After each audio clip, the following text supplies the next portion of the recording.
Hello, everyone, and welcome. Today, we're going to tackle a really big question. When it comes to our money, our wallets, how does democracy actually perform? We're going to unpack the economic report card for democracies, looking at some pretty fascinating data. So let's just dive right in. So this is really the heart of it, isn't it? Do democracies actually make us richer? We all have our hopes and expectations about what a democracy should do for us. But does it really deliver economic prosperity for its people? You hear this debated all the time, so today we're going to look at the actual evidence. And it just seems logical, doesn't it? We expect a good government, one that we choose to bring prosperity for everyone. We're talking better jobs, more money in our pockets, a better standard of living for our families. That's kind of the promise of democracy that many of us believe in. Okay, but what does the data say?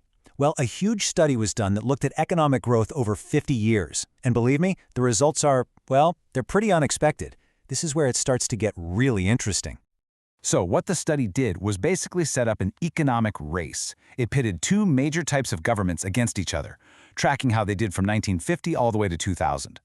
So in one corner, you've got democratic regimes, and in the other, dictatorial regimes. Let's see who won. And here it is, the result. On average, the dictatorial regimes had an annual economic growth rate of 4.42%.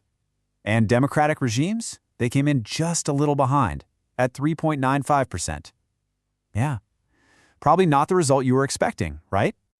But hold on, before we jump to any conclusions, let's take a closer look at these numbers. Yes, dictatorships are technically ahead, but the difference is, what? Less than 0.5%? That's so tiny, it's pretty much negligible. And that's the real takeaway here. Democracy is not some big drag on economic growth. So, if the type of government isn't the main thing driving economic growth, then what is? It's really not fair to blame democracy for that tiny difference, because the real story, as you're about to see, is, well, it's a lot more complicated than that. Think of a country's economy like a really complex recipe with a ton of ingredients. It's not just about who's in the kitchen, the type of government. You've got all these other factors playing a huge part. Things like how big the population is, what natural resources a country has, how well it gets along with other nations, even what the government decides to spend money on, like schools and hospitals. And of course, big global economic trends can change everything. Okay, let's take a quick trip around the world to see how this actually works. Look at China in the 80s. Insane growth, right? But with very limited freedom. Then you've got South Korea, which switched to democracy and found a way to balance that growth with taking care of its people. India shows us moderate growth with a really active civil society. And then there are places like Denmark and Norway, which prove you can have both high prosperity and high equality in a democracy. So what does this tell us? There's definitely no single magic formula for success.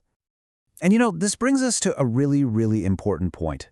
Maybe we're focusing too much on just the speed of growth. What about how that wealth, that economic pie, is actually shared? Is everyone getting a fair slice? Wow, okay, just take a look at these numbers for a second.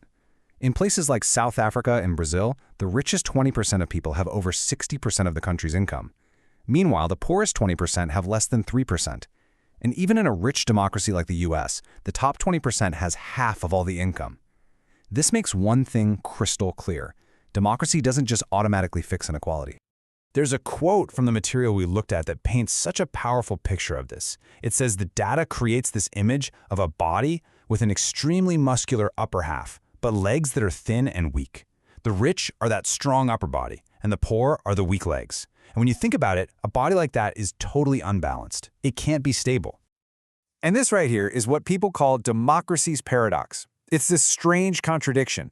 On one hand, you have political equality. We all get one person, one vote.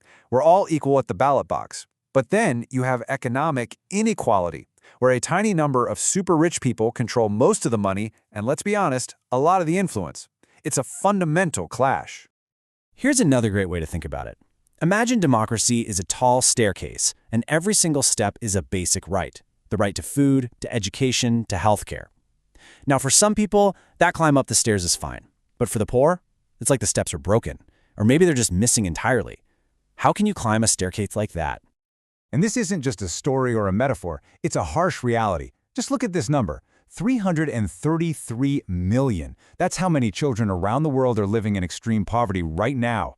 They are the ones trying to climb that broken staircase every single day.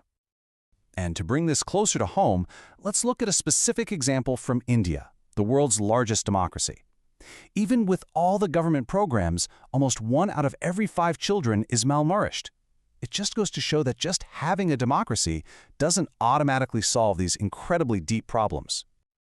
Okay, so if democracy isn't a silver bullet for fast growth or for perfect equality, then what's the point? What is its real value? Well, to answer that, we have to look beyond the numbers on a spreadsheet and see the bigger picture. And this, right here, is democracy's real superpower. It's a system that's built for people-centered growth. How? Well, first, we the citizens can actually question what our leaders are doing. Second, a free media helps keep things transparent and calls out corruption. Third, workers get a voice, so they can't be easily exploited. And finally, all this pressure from citizens can lead to policies that help everyone, not just a small group at the top. All right, so let's do a quick recap. What are the big takeaways? First up, democracy is not a magic button for instant development. Its real strength is that it creates a stable society where everyone can participate. And that pays off big time in the long run. Second big takeaway, the economic growth numbers might not always be flashy, but human development, we're talking about our rights, our freedom, our dignity, that's almost always higher in a democracy. And that's a huge deal. Third, inequality is a really tough problem, and it doesn't just disappear in a democracy. But what democracy does give us is the power, the platform to fight for fairer policies. It's on us to keep up the pressure.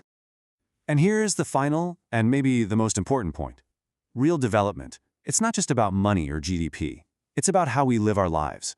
It's about the choices we have and how free we feel. That's what really matters. So I'll leave you with this to think about. If a nation's wealth isn't just about the money in its bank account, then what is the true measure? Is it the size of its economy, or is it the health, happiness, and freedom of its people?